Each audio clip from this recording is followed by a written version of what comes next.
దాని ఒక ఇన్సిడెంట్ మీతో షేర్ చేసుకోవాలనిపిస్తుంది అనమాట.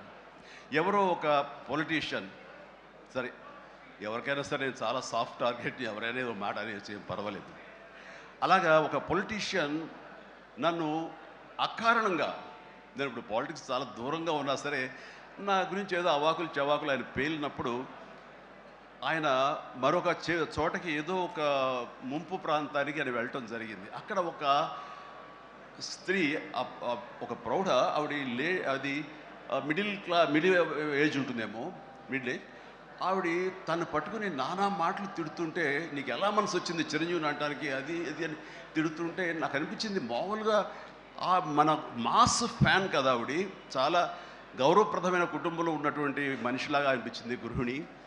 ఆవిడ ఎందుకు అంత ఇదిగా మాట్లాడుతుంది, ఆవిడెవరు, ఆవిడ చూస్తుంటే మామూలుగా సినిమా ఫ్యాన్ లాగానో చిరంజీవికి వీరాభిమానంగానో కాదు, ఇంకేదో ఉందంటూ నాకు అనిపించి ఆవిడ గురించి తెలుసుకోవాలని మన ఒక జర్నలిస్ట్ సోదరు ఎవరినో పంపించి తెలుసుకోవాలంటే వాళ్ళు చేసినటువంటి ఇంటర్వ్యూలో విజువల్స్ నాకు చూపించారు. ఏంటమ్మా అంత ఇదిగా ఆయనకి వీరాభిమానం అంటే, అభిమానం సినిమాభిమానం కాదయ్యా, ఆయన వ్యక్తిత్వానికి అభిమానం అంటే చెప్పినప్పుడు నా మనసు టచ్ అయింది.